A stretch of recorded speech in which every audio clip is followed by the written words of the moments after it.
نحمدہ و نصلی علی رسولہ الکریم اما بعد فاعوذ باللہ من الشیطان الرجیم۔ یہ دوسرا غزوہ اسلام ہے، غزوہ احد تھا، اس کی بات کر رہے تھے۔ حدیث میں آتا ہے کہ رسول اللہ صلی اللہ علیہ وسلم قبا سے مدینہ میں تشریف لائے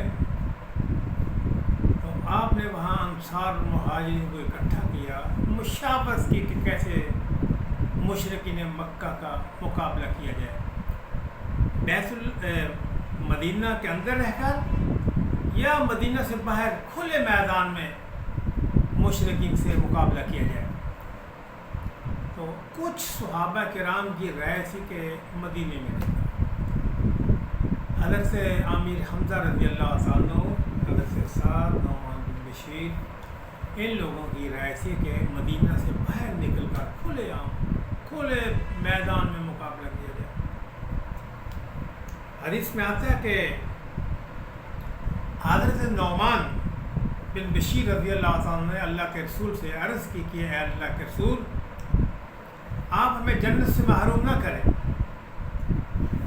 مجھے اس ذات کی قسم جس نے مجھے پیدا کیا، میں ضرور جنت پہ جاؤں گا، لڑتے ہوئے اللہ کی راہ میں شہادت پا کر ضرور جنت پہ جاؤں گا۔ اسی طرح حضرت امیر حمزہ کے الفاظ سے کہ اللہ کے رسول، میں کھانا نہیں کھاؤں گا، کپڑے تبدیل نہیں کروں گا جب تک میں مشرکین کو سزا نہیں دے دیتا۔ صحابہ کرام نے بڑی ایمان افروز تقریریں کی۔ تو اسی طرح انصار نے بھی کہا کہ اللہ کے رسول، ہم پیچھے نہیں ہٹیں گے، اگر آپ فرمائیں سمندر کا رخ کرنے کے لیے ہم سمندر میں بھی اپنے گھوڑوں کو دوڑا لیں گے، پیچھے نہیں ہٹیں گے۔ ہم بنی اسرائیل نہیں ہیں جو اپنے نبی سے کہیں فَاذْهَبْ أَنْتَ وَرَبُّكَ فَقَاتِلَا إِنَّا هَاهُنَا قَاعِدُونَ، کہ موسیٰ جاؤ تم اور تمہارا رب جا کر فرعون اور آل فرعون سے مقابلہ کرو، تو جنگ لڑو، ہم یہاں بیٹھے ہوئے ہیں۔ اے موسیٰ تم جاؤ، تمہارے ساتھی جائیں، تمہارا رب جائے، یا مالکہ کے رہنے والے ہم ان سے مقابلہ نہیں کر سکتے، ہم بیٹھے ہوئے ہیں یہاں پر۔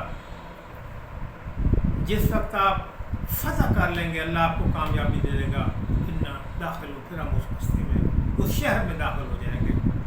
فرمایا کہ ہم موسیٰ کے ساتھی نہیں ہیں اللہ کے رسول، ہم آپ کے صحابہ کرام۔ حدیث میں آتا ہے کہ اللہ کے رسول صلی اللہ علیہ وسلم نے صحابہ کرام کو ایمان افروز خطبہ دیا۔ فرمایا جب تمہاری دشمن سے مٹ بھیڑ ہو، صبر کرنا، استقامت سے کام لینا، جنت کے تم وارث بن جاؤ گے، تمہیں اللہ کامیابی دے گا۔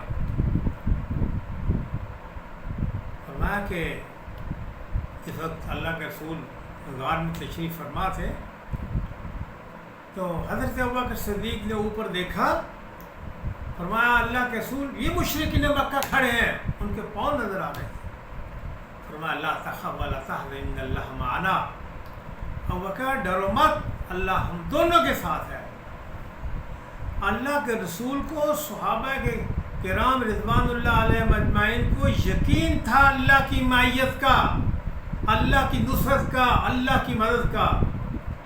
ان اللہ لا یضیع اجر المحسنین، فرمایا اللہ احسان کرنے والوں کا کبھی احسان ضائع نہیں کرتا، اللہ قدردان ہے نیکی کا۔ فرمایا انفروا خفافا وثقالا، تم دشمن کی کثرت سے مت ڈرو، تم دشمن کی شان و شوکت سے مت ڈرو، تم بیمار ہو، ہلکے ہو، تمہارا دل چاہے نہ چاہے، انفروا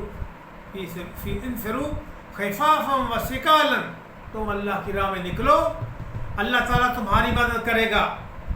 تو مسلمان جب اللہ پہ توکل، اللہ پہ بھروسہ کرتے ہوئے نکلتا ہے اور صبر کرتے ہوئے، اللہ سے مدد مانگتے ہوئے، اللہ تعالیٰ ضرور مدد مانگتے ہیں۔ فرمایا انہ لا یأس من روح اللہ الا القوم الکافرون، کافر لوگ اللہ کی رحمت سے مایوس ہوتے ہیں، مسلمان تو ایک بھی ہو وہ اللہ سے مایوس نہیں ہوتا، اللہ سے امید رکھتا ہے کہ یا اللہ پاک جو میرے پاس تھا میں لے آیا میرے پاس اب کچھ بھی نہیں ہے، وما املک الا نفسی۔ آپ ہارون حضرت موسیٰ علیہ السلام نے فرمایا تھا کہ یا اللہ میں اپنی جان کا مالک ہوں، جیسے کہ میں کروں گا، اور اپنے بھائی کا ہارون میری بات مانتا ہے، ہارون میرا تابعدار ہے۔ تو فرمایا کہ تم خوش ہو جاؤ گے، اللہ تعالیٰ تمہیں بڑی کامیابیاں عطا فرمائے گا۔ چنانچہ حدیث میں آتا ہے کہ اللہ کے رسول گھر تشریف لے گئے، حضرت ابوبکر، حضرت عمر رضی اللہ عنہما وہ بھی اللہ کے رسول کے ساتھ گئے۔ اللہ کے رسول ہتھیار پہن کر باہر نکلے، ابوبکر صدیق بھی ساتھ تھے، عمر بھی ساتھ تھے رضی اللہ عنہما۔ تو کمان آپ نے اپنے کندھے پہ رکھی، زرہ پہن کر حضرت محمد رسول نکلے اللہ کے لیے، جہاد کے لیے، اللہ کی رضا کے لیے، اللہ کی خوشنودی کے لیے۔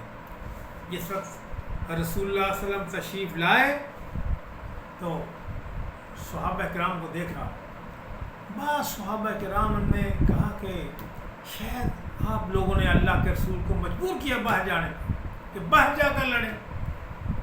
تو وہ کہتے ہیں، صحابہ کرام کہتے ہیں کہ اللہ کے رسول جیسے آپ کی مرضی ہو، آپ کو اختیار ہے، اگر آپ چاہیں مدینہ میں رہ کر مقابلہ کریں ہم آپ کے ساتھ ہیں، چاہیں مدینہ سے باہر چلے جائیں۔ فرمایا اللہ کے نبی کی شان نہیں ہے جب وہ جہادی لباس پہن لے اس کے بعد دستبردار ہو جائے حتیٰ کہ کسی نتیجے پر نہیں پہنچ جاتا۔ اللہ اب ہمارے ساتھ ہے، اللہ پاک ہماری مدد فرمائیں گے۔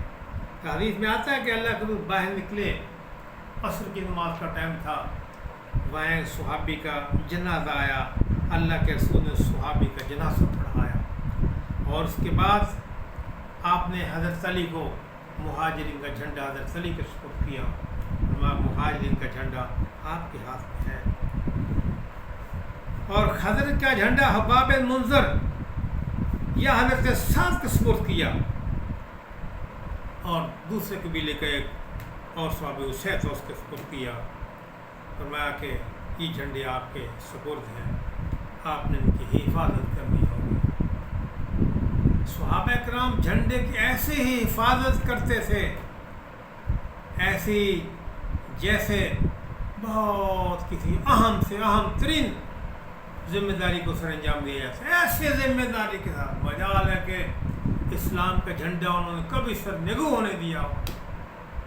حضرت جعفر رضی اللہ تعالیٰ، جعفر بن ابی طالب، جنگ موسیٰ میں آپ نے جھنڈا پکڑا ہوا ہے، ایک ہاتھ پہ پکڑا ہوا جھنڈا، وہ ہاتھ کاٹ دیا، دوسرے میں پکڑا، وہ ہاتھ کاٹ دیا کافروں نے۔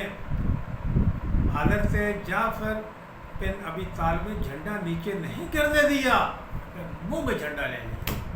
اللہ اکبر، اللہ اکبر۔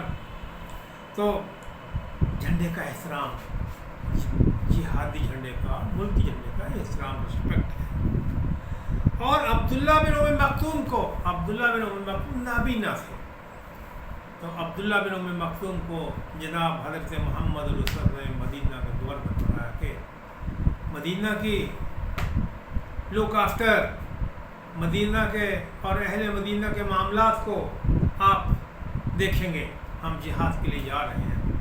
تو اس کے ساتھ اللہ کے رسول صلی اللہ علیہ وسلم اور صحابہ کرام نے مسلمان خواتین کو ٹیلوں میں بٹھا دیا کہ آپ ٹیلوں میں باہر چلے جانا، گھروں میں آپ مت رہنا۔ اللہ کے رسول جس وقت نکلے مدینہ سے تو رسول اللہ صلی اللہ علیہ وسلم کے ساتھ اسلامی لشکر تھا، 1000 کی تعداد تھی صحابہ کرام کی، اور 300 منافقین بھی ساتھ تھے۔ قرآن میں آتا ہے کہ ان المنافقین فی الدرک الاسفل من النار، دجال سے، یاجوج ماجوج سے، فرمایا سب سے نچلے طبقے میں منافق ہوگا۔ منافق جو اپنے ساتھیوں کو، دوستوں کو نقصان پہنچاتا ہے، وہ دشمن بھی نقصان نہیں پہنچا سکتا۔ منافق اس قدر خطرناک ہوتا ہے، جہنم کے سب سے نچلے گھڑے میں سب سے نیچے منافق۔ تو اس کے بعد یہود، نصارا، مجوس، اس طرح کر کے۔ تو جس وقت اللہ کے رسول مقام شیخین پر پہنچے، وہاں آپ نے رات کو قیام فرمایا، ہمارے نوجوان صحابہ کرام بھی ہے، 14 سال کی عمر 15 سال کی عمر کے نوجوان لڑکے آئے، تو جو 14 سال کے لوگ تھے ان کو اللہ کے رسول نے بھرتی نہیں کیا. جو 15 سال کے تھے تو اللہ کے رسول نے ان کو جہاد میں جانے کی اجازت دی کہ آپ ہمارے ساتھ جہاد میں آ سکتے ہیں. چنانچہ عشاء کی اذان ہوئی شیخین کے مقام پر، آپ نے نماز پڑھائی، وہیں رات بسر کی، اور آپ نے محمد بن مسلمہ کو 50 آدمی دیے، کہا کہ آپ نے لشکر کی حفاظت کرنی ہوگی. جناب حضرت محمد رسول نے فرمایا کہ جو شخص مسلمانوں کی حفاظت کرتا ہے، جو مسلمانوں کی حفاظت کے لیے بیدار رہتا ہے، فرمایا وہ کبھی جہنم میں نہیں جائے گا، کبھی جہنم میں نہیں جائے گا. تو حضرت محمد مسلمہ کو اللہ کے رسول نے فرمایا ہم سوتے ہیں، ہم آرام کرتے ہیں، آپ نے رات کو پہرا دیتے ہیں.